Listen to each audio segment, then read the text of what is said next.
Hi everyone, this is Matthew Janda for Card Runners, and I'm here with my third Flopzilla video, and it's going to be on multi-way pots on the flop in position. So before moving on, I first need to give an update on the Flopzilla videos. Flopzilla videos will be an ongoing series of independent videos. Videos do not need to be watched in order. You will, however, get the most out of these videos if you watch my theory-related videos first. So feel free to ask questions about the stuff you see in this video, whether it be about the specific flop we get, this specific range we use, or whether or not it's the theory part that comes first. But just know if you do ask a question that I've already answered in another theory series, I'm probably just going to direct you to that series rather than answer it all again. I do not know how many I will eventually do, but there will likely be more on different concepts so long as there is a demand for it. So basically the feedback I get is going to decide which types of videos I make. I will still continue to release theory content as well as more exploitative-based videos, leak finders, and my own session reviews. So please feel free to PM me if you would like to send me leak finder footage. Stakes of no limit 200, no limit 400 are preferred, but if you play lower or higher, just let me know and I'll see if I can use it. Here's a list of the 3 different video types I plan on doing. I'm trying to get a little bit more organized, so I organized all this information. Most of my videos will either be a theory video, a Flopzilla video, or a replayer or a leak finder. The theory videos are obviously very, very theory intensive, where we deal with mostly math and we don't deal with many. We use some hand examples, but not very many. The Flopzilla videos, those are what really put the theory into practice. So the theory is great and all, but if you're not able to actually sort of implement it at least decently well at the tables, it doesn't do you a lot of good. So that's what the Flopzilla videos really stress. And then lastly, the replayers and leak finders, those are where I'm going to really focus on exploitative play. Just the way I approach the game in general, I always kind of think like, what do I think I should do in theory here, and then adjust it to face my specific opponent. But the replayers and leak finders still overall are very, very exploitative based because pretty much anyone, much less at 1, 2, or 2, 4, has a lot of leaks and a lot of ways they'll try to exploit you, so you of course need to try to exploit them as well.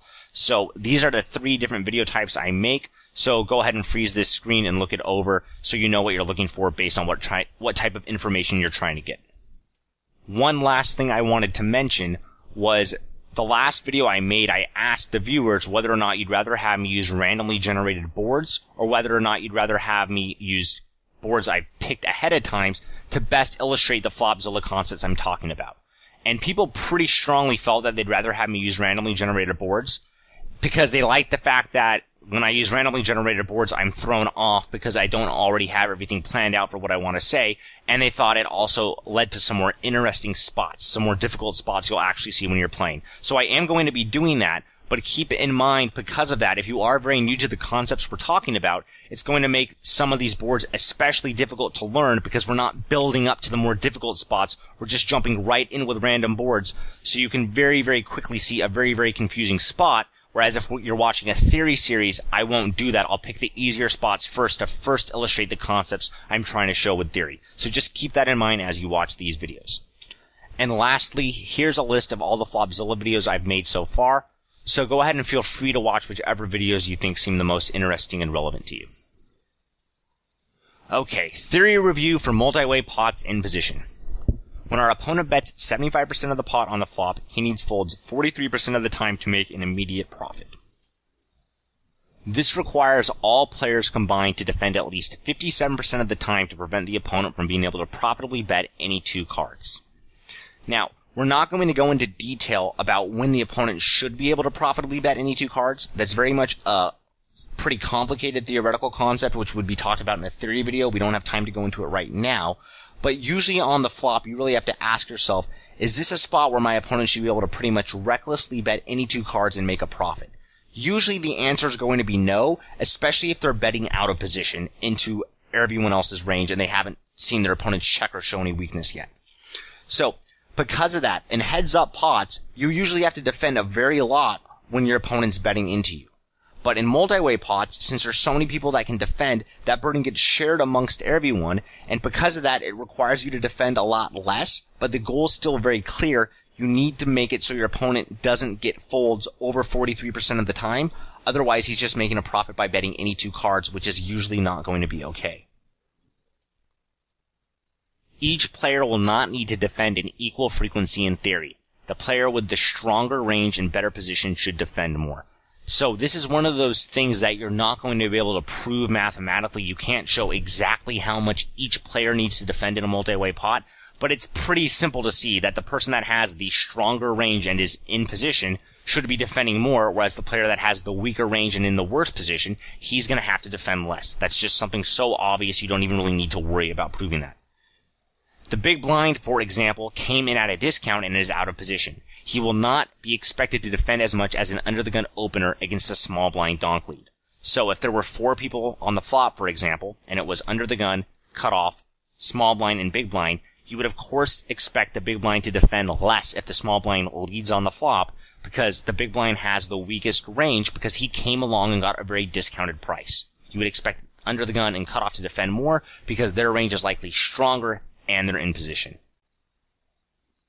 For 100 big blind stacks and 3 players on the flop, I will usually not follow up a flop raise with a turn jam and instead utilize betting on all 3 streets. For smaller stacks or more players on the flop, this may change. So once again, another very interesting theoretical concept that's important to have some understanding of, but we don't have time to go into a lot of detail. There are often times in Hold'em where, especially with 100 big blind stacks, if you have a hand that's strong enough to randomize a bluff with, you also probably have a hand strong enough to bet call. This will often happen in like 3-bet pots, where when you get on the turn, if the pot's already pretty big and there's a lot of draw, you can't really bet fold the turn because any hand that was strong enough to randomize a bluff with is usually going to be a draw that's going to have to bet call, since if your opponent goes all in, there's so little money left behind. The same concept can happen in multi-way pots. If you raise the flop and there's 4 or 5 players on the flop, by the time you get to the turn, it's very hard to bet fold the turn because by the time you bet the turn, you have so little money left behind that if your hand didn't have enough equity to, bet call off the turn once you bet so much money, your hand probably wasn't strong enough to bluff to begin with. So, in multi-way pots, there are clearly going to be some spots where after you raise the flop, you're going to have to go all in on the turn. But if there's only 3 players on the flop, I don't think that's usually going to be the case, where if you do raise the flop, you're often going to be able to raise the flop, bet the turn, and then jam the river. You don't need to make a really big bet on the turn and get all the money in. Since there's so many different ways the flop can be multi-way, we're going to make a few assumptions for this specific video. We're going to imagine middle position opens, we call on the button, and the big blind also calls, and the effective stacks are 100 big blinds. So once again, for every single flop in this video, this is what we're going to assume because we obviously don't have time to talk about a whole bunch of different situations. We are 3 to the flop, and the pot size is around 10 big blinds. Big blind checks, and the cutoff continuation bets 7 big blinds into a 10 big blind pot. This makes the pot 17 big blinds and 24 big blinds after we call. The pot must grow at 24R cubed equals 200, and R equals 2.027. We will thus often make a 1/2 pot size bet raise on the flop and a 1/2 pot size bet on the turn and river to get all the money in. So since R equals just over 2, the pot needs to just about double in size on every single street. Not counting the flop raise. After the flop bet, it needs to double in size on every single street. And because of that, we need to bet or raise just a little bit under half, or a little bit over half pot. On some board textures, we will raise a bit bigger on the flop or even jam the turn, but this is at least a commonly used and reasonable sizing. Raising a 7 big blind flop bet to 19 big blinds is very effective in position.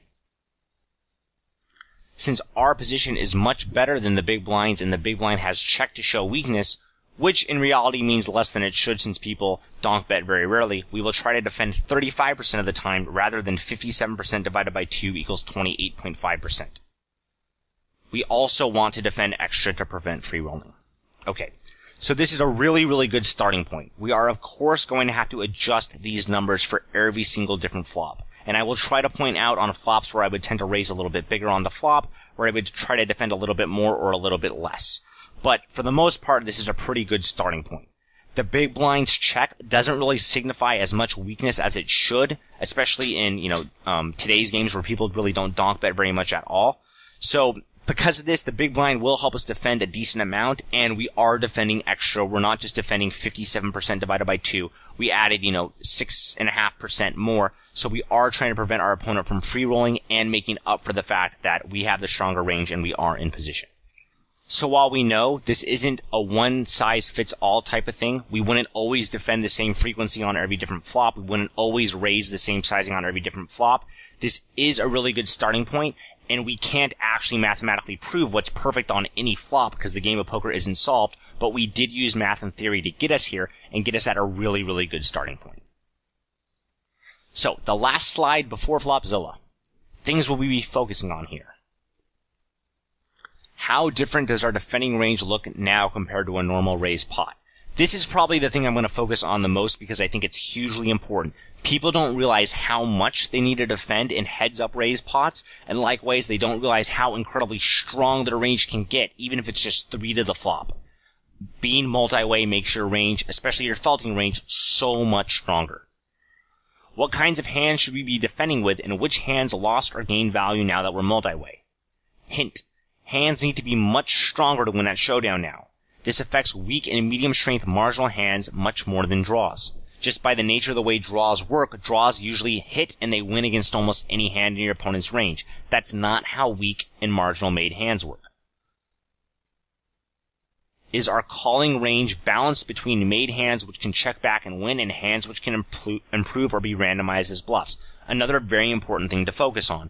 Just because one hand's stronger than another, it doesn't mean it works better in our calling range. There's different types of hands. Some are draws that can improve really easily. Other hands are, made hands that are going to be able to check back and win that we don't need to bet a later street with. We need to make sure our calling range is balanced between these types of hands. We need some hands that can check back on the turn or the river, so we're not auto-betting every time our opponent checks to us. And likewise, we need some hands that are going to improve a lot or can be randomized as bluffs. So here is my flatting range in the button against a middle position open. I use a relatively strong flatting range when I'm in position. I tend to 3-bet very aggressively out of position, but I tend to call much wider in position.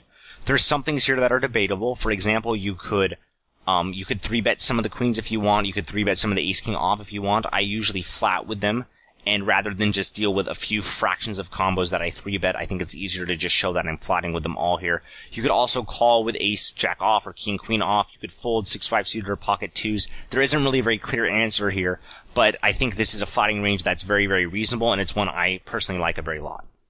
Alright, so let's go ahead and get started. Okay, so that's a pretty easy one to start us off with. So we have jack of spades, 4 of clubs, 4 of hearts, and that is a total of 126 combos. Okay, so desired combos we're defending is going to be 126 times 0.35, which equals, alright, around 44 combos. So now the first thing I want to ask myself is, what hands do I want to value raise here on the flop? And this is an interesting spot, and it's a pretty common spot actually, where any hand that's strong enough to value raise on the flop probably is going to be so strong that you're better off slow playing it and delaying the raise. For example, pocket jacks is very clearly strong enough to raise here for value, but what can really turn a river where we're not going to be able to just call the flop, call the turn, and then jam the river and allow our opponent to continue bluffing? There's nothing scary that can turn a river, so we definitely want to call with those hands. Likewise is the same deal with quads. We want to call with pocket fours and just delay the raise to the turn of the river. Now, when you see a hand like pocket queens, you might think pocket queens is going to be strong enough to raise here, but I don't think it is, and I'm going to show you why. So if we look at the middle position open range, we can see that after we put in the removal effects, we're beat around 10% of the time on the flop. Because our opponent's going to have an overpair or better 10%, and obviously, queens don't beat any of our opponent's overpair. It ties with one combo of pocket queens, and it loses to everything else. So, even if on the flop we are ahead of most of our opponent's betting range, by the time we raise the flop, we allow our opponent to fold some of his hands. We bet the turn, he can fold some of his hands, and we bet the river, he can fold some of his hands. We're just never going to make our opponent have to call off with a hand worse than pocket queens on the river. He probably is going to be able to fold even ace-jack, and even if he couldn't fold ace-jack, he had to fold, and he had to felt, at least a few of the combos of it, it still wouldn't make raising as profitable as just calling, because we're still probably not going to be able to value bet the river. If, we raise the flop with queens, we bet the turn, and then our opponent checks to us on the river, we, in order to be able to value bet the river in position, we need to win over half the time when our opponent calls. We're not going to get that effect with pocket queens, because even if our opponent calls with a few combos of ace-jack, we're still losing to his aces, his kings, his 4x, and we're not going to be able to bet the river. Alright, so now that we know we're not value raising anything, we're of course also not going to bluff raise anything, and now we need to write down the 44 hands we want to call with. So the easiest way to do this is to start off with scrolling over top pair or better, and then just write down all the hands in that range. If you wanted to, you could just put top pair or better is 22 combos. You can see that in the upper left hand of the Flopzilla screen, but it's kind of good to write them all down so you get a sense of what your range already looks like for when you start adding in more difficult hands.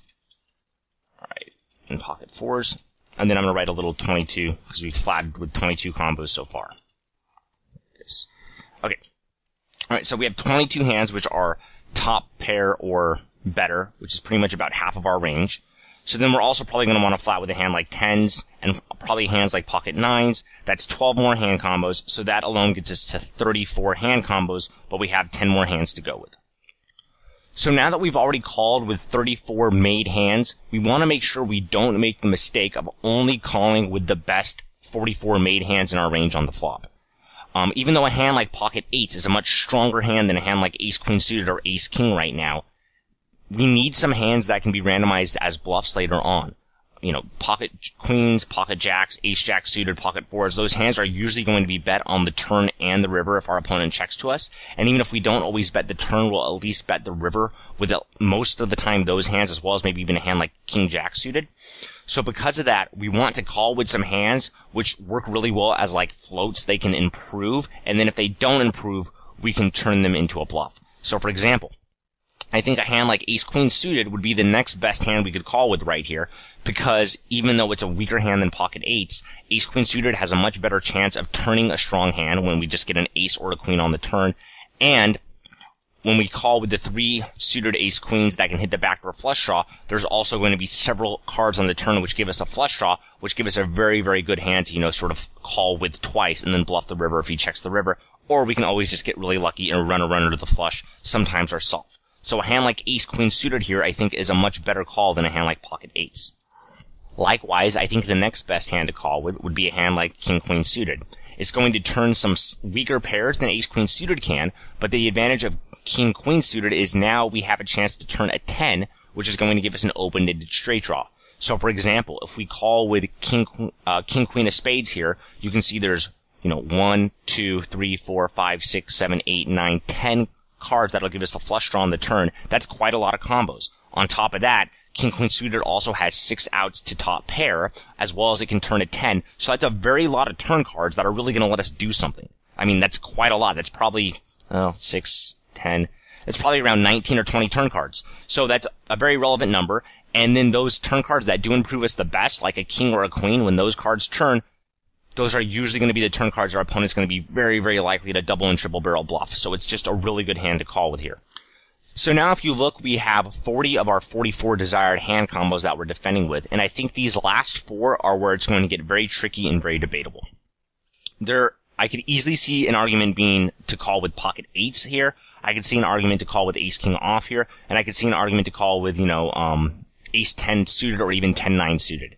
Now, each of those hands will do different things. Pocket eights are the strongest hand here, but the problem is pocket eights aren't really going to work very well as a bluff on later streets. It's not going to be very likely to improve, and it's also going to be one of those hands which is going to be awkward to check down a lot of the time. We might get to showdown and find out, after the turn came a queen, we could have bluffed our opponent off, pocket 9s or pocket 10s or a jack. Pocket eights aren't going to play very well, even though it's the strongest hand. Ace-king off is somewhere in between. It's going to be hard to tell whether or not we need to turn ace-king off into a bluff later on. Do we just check it down and try to win with the best hand? Ace-king off can improve very nicely when we get an ace or a king on the turn, though. So it's got some really good things and some really awkward things going on with it. 10-9 suited. That's going to do exactly what king-queen suited does, only where king-queen suited could turn top pair, 10-9 suited can't really do that. But 10-9 suited just hits a ton of possible flush draws or open-ended straight draws on the turn. So you can make an argument for 10-9 suited being the next hand we should call with. There's really no way to prove which hand's best here, and you're probably going to have to use your own judgment, and when you're actually playing, you're of course going to look at what hand do I actually want for this specific opponent. The fact that we have 34 made hands right here, and a hand like pocket 9s is not often going to want to be turned into a bluff. We're usually going to check it down. And we only have 6 hands which are going to often be air hands on the turn and river, ace-queen suited and king-queen suited. that to me makes me want to pick with a hand that can improve that isn't a made hand, because we already have so many made hands. So I don't think I'm going to want to flat with pocket 8 here. I think I'm going to want to flat with ace king off, ace 10 suited, or 10-9 suited. And my own personal opinion is I think ace king off is a little bit better than the other two. It's going to be a little bit trickier to play, as I said, because it's hard to tell when you should bluff ace king off or when you can just check it back. It will really depend on the turn and river card, but I just think it's better than the other hands by enough that I would rather call with that hand, but you can easily argue ace 10 suited or something is better. So now that we've written down all those hand combos that we want to defend, we should just go and check and make sure we actually have the right amount of combos. So 22 plus 12, that's 34. 34 plus 3 is 37. 37 plus 3 is 40. 40 plus 4 is 44, so we have those 44 hand combos. We're defending 35% of our range on the flop, which was our sort of default goal here. Now that I think about it a little bit more, though, when we've called with all these combos, I think we should actually widen this range a little bit, and I want to explain why.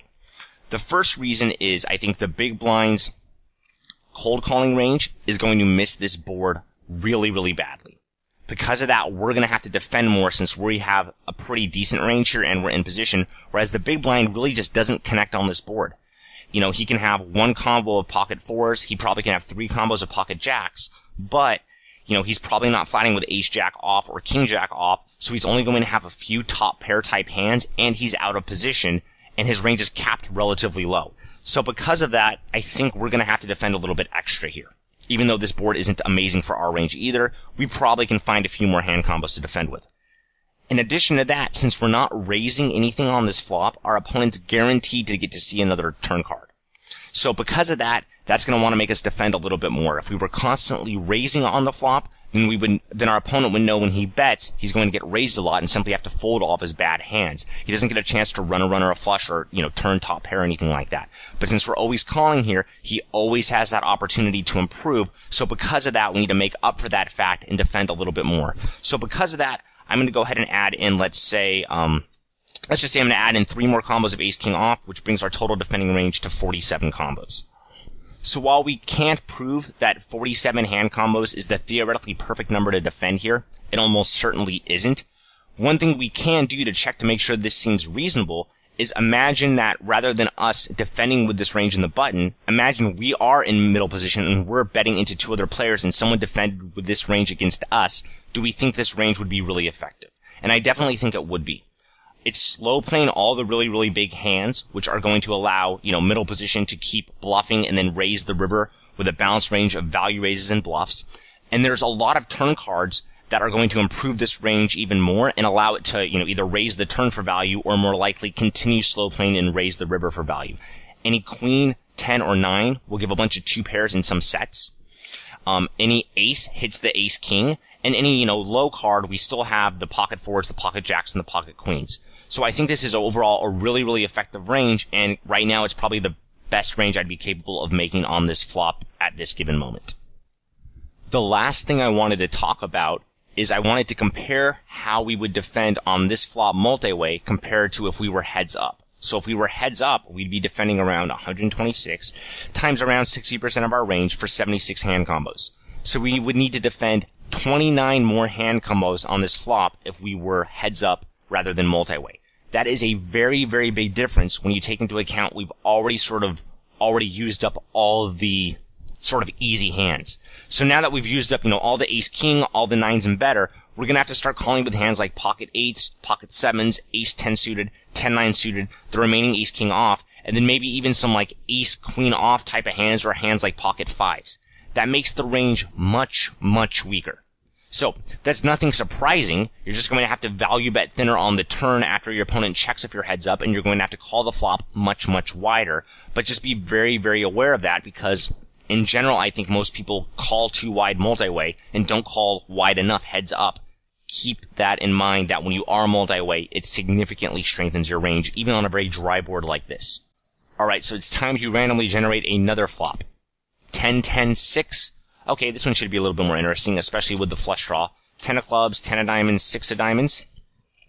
So let's see how many hand combos we have on the flop. We have 122. Total combos is going to be 122. And then desired combos defended is going to be 122 times 0.35, which equals around 43 hand combos.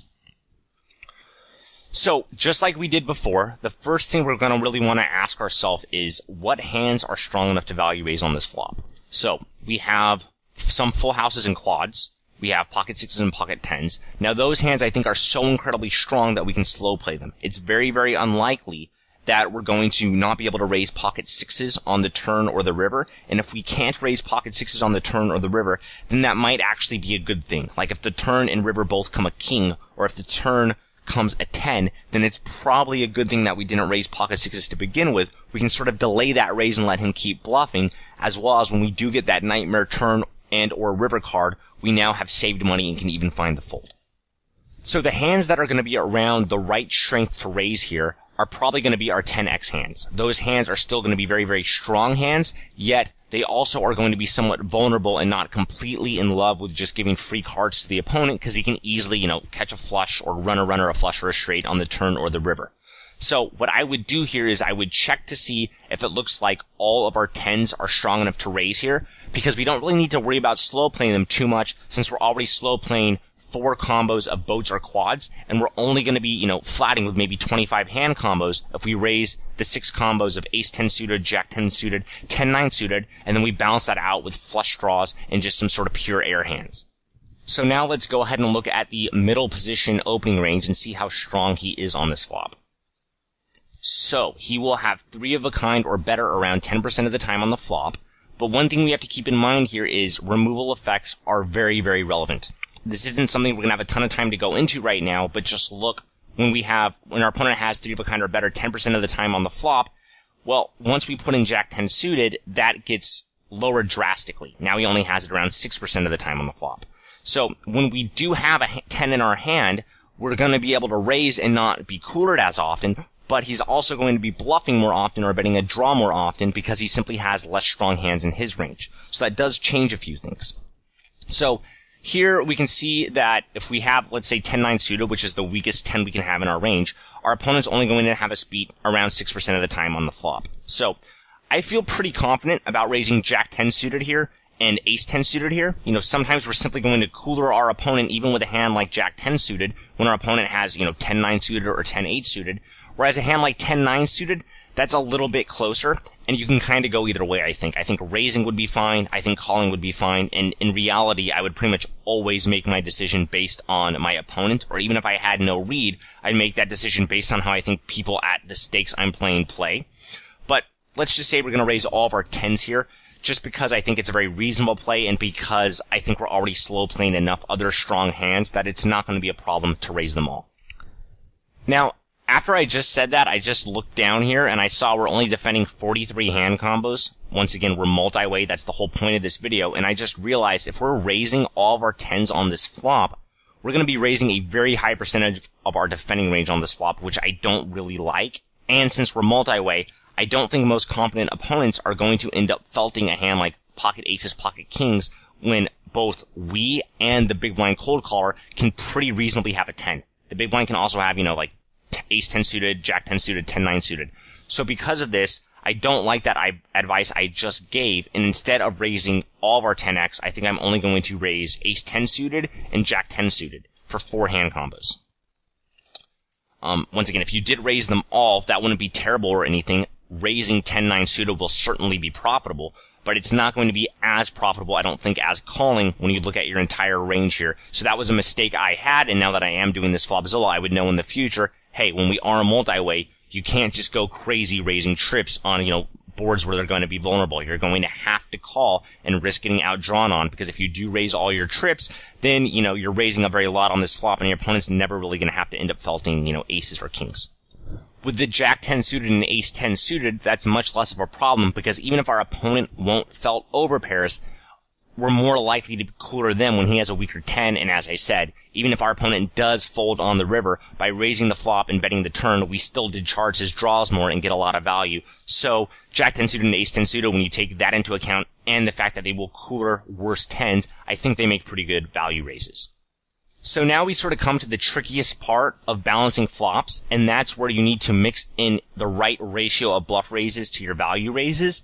But usually I like to do that at the end after we've already called with all of our hands strong enough to call, and then pick bluffs from sort of the remaining hands.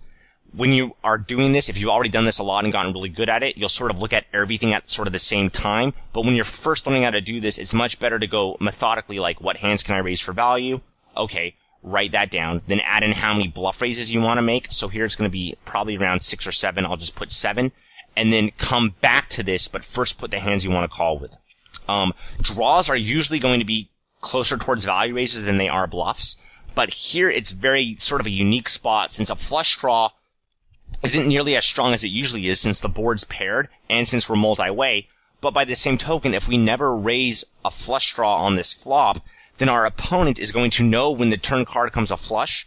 Our range is capped at a relatively low hand. You know, trips are the best we can have. So our opponent could start donking very, very effectively into us if the turn did come a flush card. So against an optimal opponent, we probably want to actually raise some flushes, some flush draws on this flop.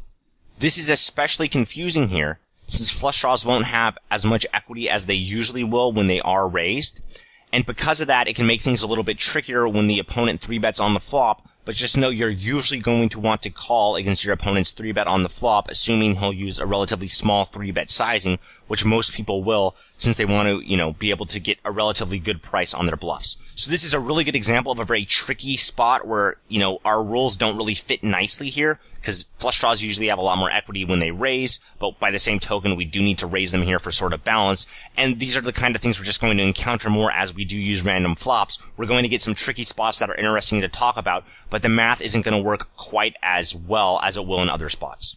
And while I know this isn't really an exploitative video, I just can't resist. Just because you're going to say to yourself, you know what, I don't really need to raise a flush draw on this board, my opponent's not really going to exploit me, that's probably true. So since a flush draw doesn't work that well to raise here, you might not need to raise it. But just because your opponents aren't going to exploit you for not raising a flush draw, does that mean you can't exploit them? So now maybe next time you bet on a flop like this, and your opponent raises you, if the turn comes a diamond, maybe you can donk the turn and jam the river, and that will make them fold their entire range. Because I know me personally, if I were playing against most players on this board and I'm playing like 800 or 900 hands an hour or whatever, I'm probably not going to raise a flush draw most of the time when I'm playing here, and I'm not going to get exploited. But because of that same very reason, I also probably haven't learned to really exploit other players who do this, unless I actually learned it, using Flopzilla away from the tables. But I'm just thinking right now, if I did raise this flop and the turn came like a 3 of diamonds and someone donked the turn and jammed the river, I'm pretty sure I'd fold my entire range. Because I wouldn't be raising a full house on the turn, I wouldn't be raising a full house on the flop or a flush draw on the flop, and because of that, I'm not going to think my opponent's capable of turning a hand like pocket jacks or pocket nines, probably not even pocket nines, pocket jacks or pocket queens into a bluff on the turn of the river, so that would literally make me fold my entire range, including all my 10x hands. So think about that, because there might be some pretty good players that you could exploit by donking the turn and jamming the river here. And please don't misunderstand what I'm saying. I'm not saying I think in theory when the turn comes at 3 of diamonds, if you bet called the flop, you should be donking with jacks or queens as a bluff on the turn. I'm simply trying to show that might be a way you can exploit your opponents, especially if you weren't bet calling on the flop with a hand like ace-king off with a diamond. Then maybe you even want to turn a hand like jacks or queens into a bluff here. It's very, very weird, but it would be very, very effective, I know, against me. Alright, so now let's do the 32 calls we need. So first of all, let's start off with pocket 10s, pocket 6s, and then the 10-9 suited, which got us to 6-hand combos. So we'll clear that. We'll go back to the cold call middle position range. Alright, so we have 6 combos right there. Then we also have pocket queens, which give us another 6 combos. We can call with pocket 9s, which give us another 6 combos. So that's 12 between the two of them. Then let's see what else we have. So we want to defend 32 hand combos total, and we've already defended 18 of those combos by calling with made hands. So now it's going to be a really good idea to start looking for hands that have a good chance to improve, and if they don't improve, they can be randomized as bluffs on later streets, because we're not really going to want to turn a hand like queens or nines into a bluff on most turns and rivers. So I think the most obvious place to start with looking is just going to be flush draws, and since we were calling with the ace queen and ace jack of diamonds, we can just we were raising the ace, queen, and ace, jack of diamonds, so now we can call with the other 5 flush draws, so I'm just going to write FD5 here. And then we also want to call with a few more hands that are very similar to that. So, we have a few options here. We could call with some gut shots, especially if it's a gut shot like 9-8 of clubs. Then it has, the backdoor flush draw as well.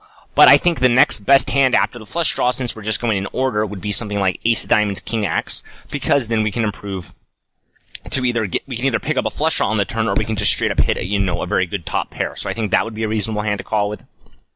So that gets us to a total of 26. So we still have 6 more to go. Once again, it's getting a little bit more debatable here, but I think the next best hand is going to be something like Ace Queen of Clubs. That's kind of nice and a tricky backdoor flush draw. Then we can also add in stuff like, Ace of Diamonds, Queen X for 3 more. So that gives us, now we have 12 draws, pretty much, in 18 made hands. So maybe we want to add a few more made hands. So let's say we're going to add in 2 combos of pocket 8s, and then those should be the 2 8s that have a diamond. Once in a while the backdoor, 8 high diamond draw will actually win us the hand. So let's double check to make sure that that's the right amount of hand combos. 6, 12, 23, 26, 27, 30, 32. So that looks pretty good. And I think defending 32 hands by calling here is totally fine, since we also have the big blind, who, as I said, can have a 10 quite a lot here, and we are raising a reasonable amount of combos here. So I like this, and that looks pretty good. Now let's very, very briefly compare this range to how our range would look if we were heads up. So if we were heads up, we'd be defending around 73 hand combos, so that's around 30 hand combos more, once again. So that requires us to call with a lot of our, Ace King, Ace Queen with a diamond anywhere type hands, where we were able to bluff raise or fold some of them here. We'd also have to call with some weaker pairs and maybe some gut shots, so the range would look quite different than this range right here. Since we are multi-way, we get to use a much stronger range, and also we had to call, or we didn't have to call, but we chose to call with a hand like 10-9 suited rather than raise it, and we likely would have raised it if we were heads up, since our opponent would have to felt a weaker range. Alright, so it's time to randomly generate another flop. Alright, so that's going to be a very interesting one. So we have King of Diamonds, 9 of Diamonds, 7 of Clubs. This one should actually be very difficult, so get excited. So the desired hand combos we're going to want to defend is going to be 123 times 0.35, which gives us 43 hand combos. And now we need to decide what hands are strong enough to value raise with on this flop, and I think that's going to be quite difficult to do, and probably not what a lot of people were expecting. So, the first thing that jumps out to me on this flop is whether or not we should be raising Ace King. We have 9 Ace King combos in our range after discounts on the flop, and if we look at the middle position open range, which I'm going to do right now,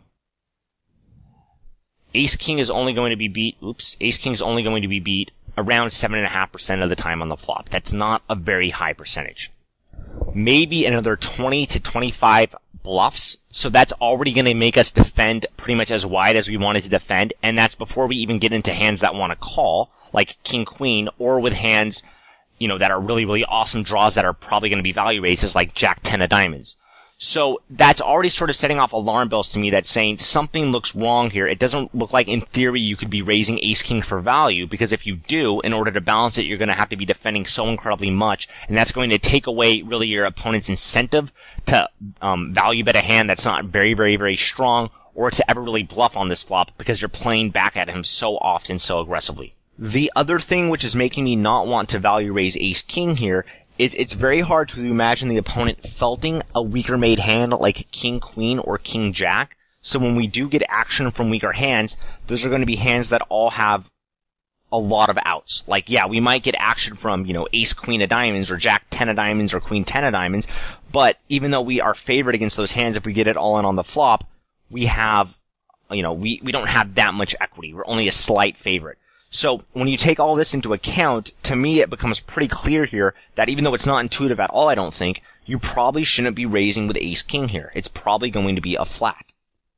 The only argument that I think is really strong for raising Ace King here is, especially at lower stakes, but even at higher stakes, people continuation bet way, way too much in general. So because of that, that's going to let you get away with value raising thinner than you should usually be able to here, because since they only do have us beat 7.5% of the time on the flop, we really might be able to get away raising here now, charting his draws, knowing he's betting too wide, and if we've already been aggressive against a pretty bad opponent, he might stack off a worse king, or, a worse king pretty much on the river, because they'll think, well, all the draw missed, he's been aggressive against me. So raising Ace King against sort of these bad players that just bet, and especially continuation bet way too much, that can be okay.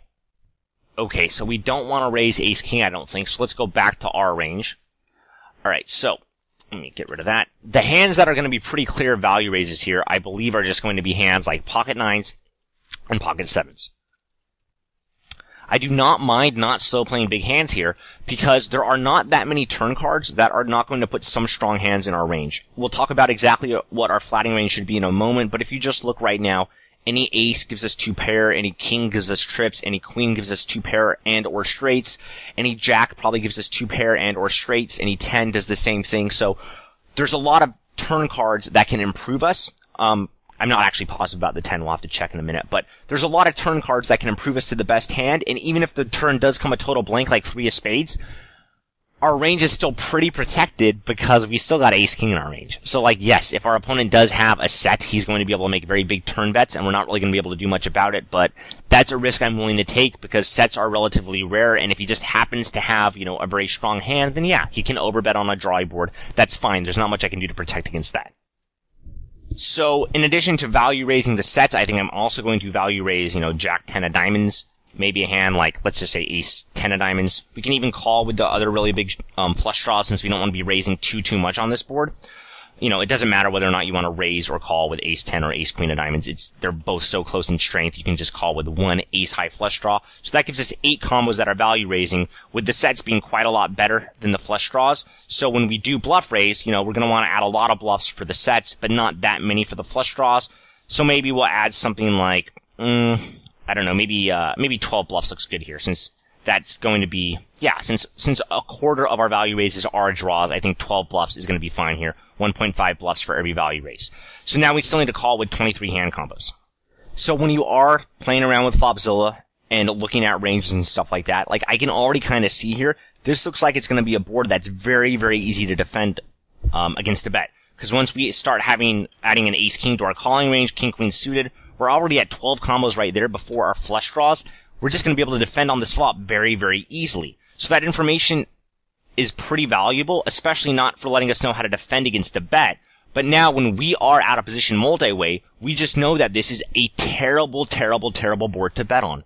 Because the opponent in position especially is going to hit so much on this flop, we're not usually going to get enough folds, especially when we play opponents that are worse than us and don't realize, you know, they'll realize that a king 9-7 board hits a lot of hands, but they might not realize just the extent of it. No, not only does it hit a lot of hands, I mean, it hits a really, really, really lot of hands, especially when you're multi-way and people don't need to defend all that much to still make continuation bet bluffing weak hands bad. Alright, so for flush draws, we already raised 2, so then we're calling with 6 more. So 6, so that's 9, 3, 6, that gives us 18, and we need to call with 5 more. Like, wow, this range is going to look so incredibly strong. Alright, so we also have king jack suited.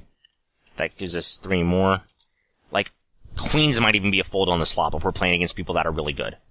Jack 10 might be a fold or a bluff raise on this flop. I mean, this board just hits our range so hard that it really should almost surprise you if a really good player is betting into you on this flop multi-way. Because being in position on this board is so incredibly valuable, and it hits our range so incredibly well, that we would not expect our opponent to bet much at all.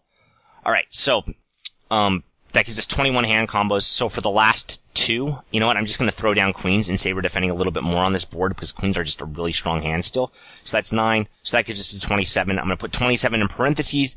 This is my way of sort of, you know, like putting a pin in that idea. I'll come back to it later, but it looks like we're defending a little bit too much because our range is just so awesome. Likewise, I'm very rarely bluffing a double gut shot on the flop, but here, unless I want to just be calling an insanely wide range, which still kills my opponent's incentive to a continuation bet, it looks like I'm going to have to bluff raise with a hand like Jack 10 suited here, which of course there's only going to be 3 since we raised the open-ended straight draw, or I guess the double gut shot plus flush draw. Okay, so we have 9 more to go. Alright, so now what 9 hands look good here? So, it's really nice when you block the nut flush draw. So that's kind of a nice thing to do, and it will let us do some interesting things on the turn. So I'm going to go ahead and put, you know, ace, queen of diamonds, ace of diamonds, queen X. So that's 3 more hand combos. Queen jack suited, that'll give us 3 more hand combos that work pretty well as a bluff. You know, for the last 3, it's not a big deal. You could use more, sort of backdoor flush draw type hands. I don't think we have any more gut shots, but let's check. Cumulative gut shots. No. Oh, we do have 6-5 suited. I don't think that's as good as some of the other hands, so I would probably just muck that one. But Okay, so let's say for the last three, I think personally I like hands like ace queen of clubs, ace jack of clubs, ace 10 of clubs. I don't feel too passionate if you want to use a different hand to randomize your bluff with. It's not a big deal. But that gets us already to actual combos defended 47, which was 4 more than we intended, and we're raising a lot. So look at how incredibly strong our defending range is on this flop, even though we're probably defending too much. We're defending a very wide range, and we still are defending incredibly strong hands, and that's without having raised ace-king on the flop.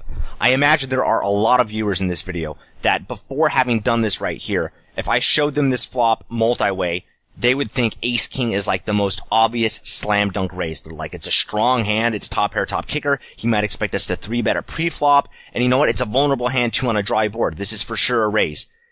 It's probably not. Like, this is really convincing evidence, in my opinion, that, like, you should not be raising ace-king here. This is probably what the range should look like. But people don't play a lot like this in practice, and I want to explain why real quick.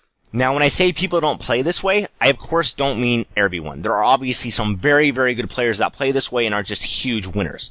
But most players play small stakes or micro stakes, and the most common leak that I see at those stakes is people are very afraid to take lines, which will often result in them calling down with the worst hand or folding the best hand, especially when their opponent will often get to improve a lot.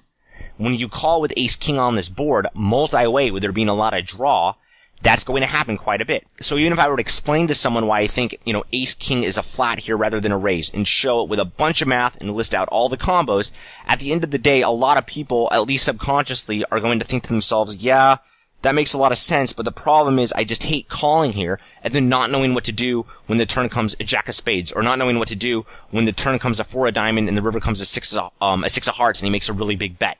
You need to be very aware of what your whole range looks like, and just because you're sometimes going to call with the worst hand or fold the better hand does not make the line worse. Overall, this is a much more effective range to use against a very good player than one that recklessly raises hands like ace-king, because you're really not going to get value on the river by raising ace-king on the flop and having him call down with king-queen. It's just not going to happen. Likewise, a good player might 3-bet bluff you on the flop or check jam a draw on the turn and make you end up, hating your life with ace-king. So you have to be very willing to use ranges like this, even though they are going to make some tricky decisions later on. And you know what? The best way to get better at dealing with tough spots later on is to actually put yourself in those spots. So, yes, you should try to not do something stupid on pre-flop or on the flop to make your life miserable on the turn, but sometimes, even if you're playing very well, you're going to just have ranges that are difficult to play on later streets, even if you're in position, and that's just part of,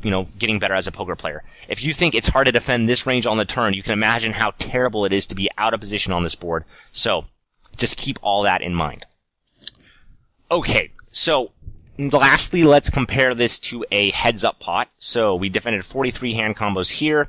Oh, I didn't write that down, so excuse me. We need to defend for a heads-up pot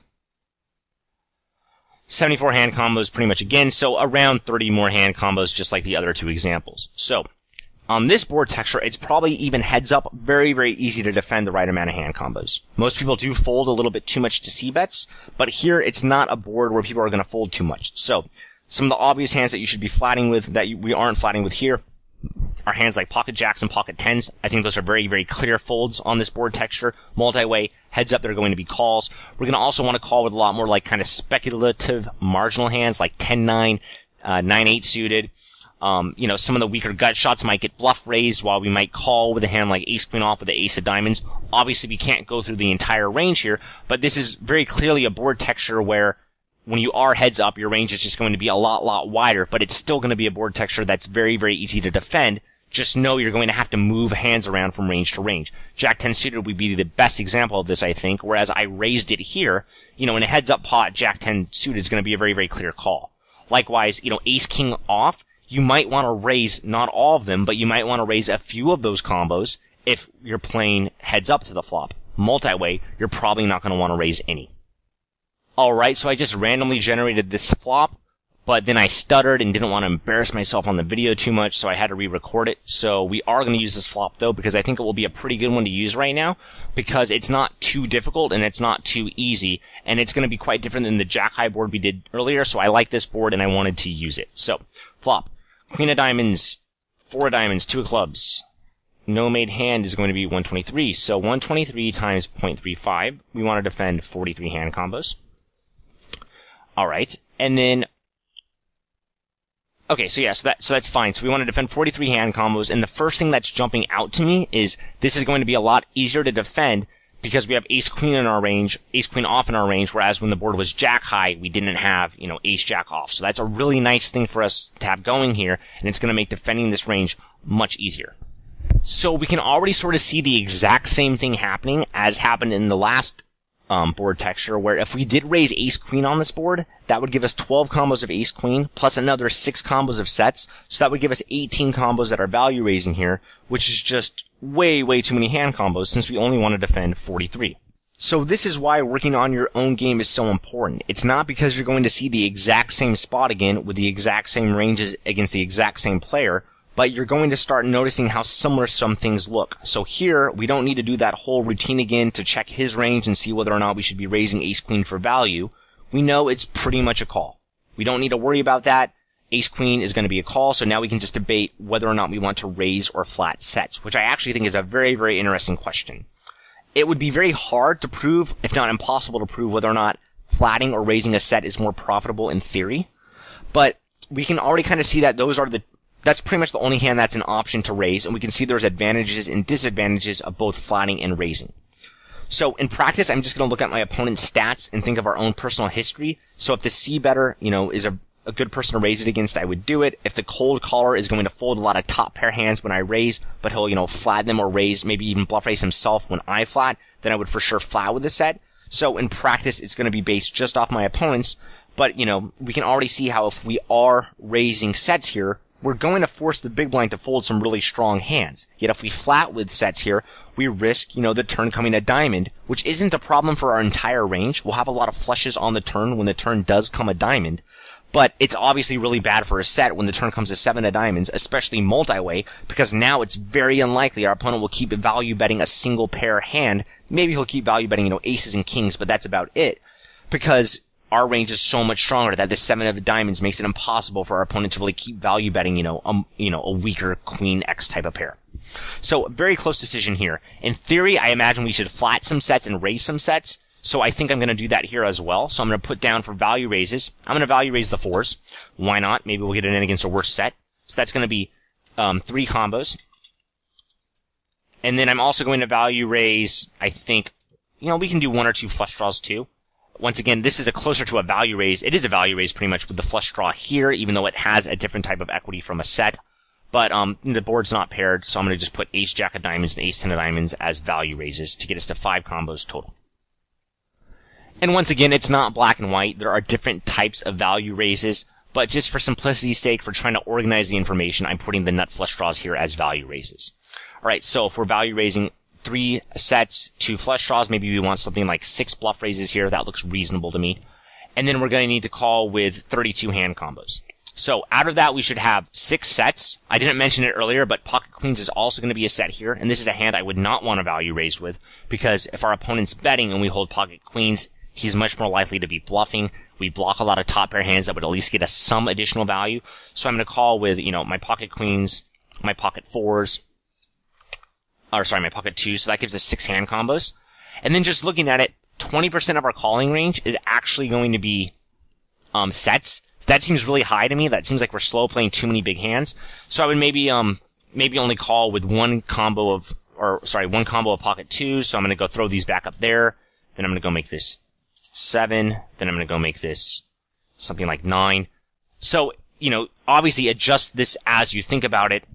But yeah, you could call with a few more pocket 2s, a few less. Now that I see I'm calling with queens, I'm only going to call with 1 pair of pocket 2s. And then 9 bluff raises, 43 minus 16, 27. So, we'll see how this looks, but it looks like our range is going to be super strong here. Alright, so we have those 4 combos. Then we're going to call with ace-queen, which gives us another 12. King-queen suited, which gives us another 3. Queen-jack suited, which gives us another 3.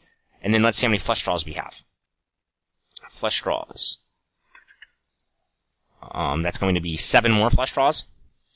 This is actually going to be really interesting in a second to talk about. So 13, 25, 29. So despite my best efforts to make our calling range weaker, it doesn't really look like that happened. Our calling range is still incredibly strong with 4 sets, 12 top pair, top kicker, 6 top pairs, and then 7 flush draws. So this is just an incredibly strong range. And then we're also value raising some sets and some really awesome draws. So let's finish off putting in the bluff raises, and then I want to talk a bit more about this hand, because this is actually a really interesting one. Alright, so let's say we're going to bluff raise Ace of Diamonds, King X, Ace X, King of Diamonds, and then what else does it looks good to bluff raise? Ace Jack of Clubs, Ace 10 of Clubs. We keep getting Diamond club boards, huh? Ace Jack of Clubs, Ace 10 of Clubs, and what else would be good? We need one more. Sure, Jack 10 of Clubs. Okay, so that's our 9 combos right there. Okay, so when you look at how incredibly strong this range is, it's just ridiculously strong. Your gut reaction might be, wait a second, we have to be doing something wrong. There needs to be something wrong here. That sometimes will be true, where you just made a mistake and then you did something wrong, but oftentimes that's not true that you're making a mistake. What might be the case is your opponent's making a mistake. So now let's think about it again. We're multi-way on the flop on this queen-high board. Each player only is going to need to defend around, 30 to 35% of his range against a bet, if your opponent bets 75% of the pot, and then both players' ranges will likely have all the ace-queen combos in it. The big blind will sometimes squeeze them, but for the most part, people, I think, call with them a little bit more than they squeeze them, so both ranges are going to have a lot of top pair, top kicker type hands, as well as quite a few, really good flush draws or reasonable pairs, like king-queen suited, king-jack suited. So this doesn't really look like to me like we're making a mistake.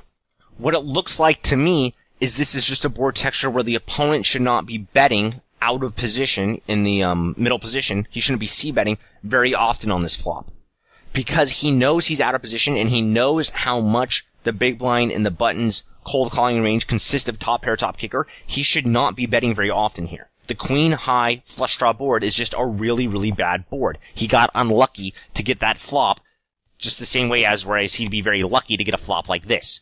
So because of that, he really shouldn't be c-betting this board very often. Now, in practice, people are still going to c-bet it like crazy because they're going to think, hey, this board's queen high. People are going to fold a lot because there's one high card when I c-bet. If they don't have a queen, they'll mostly fold.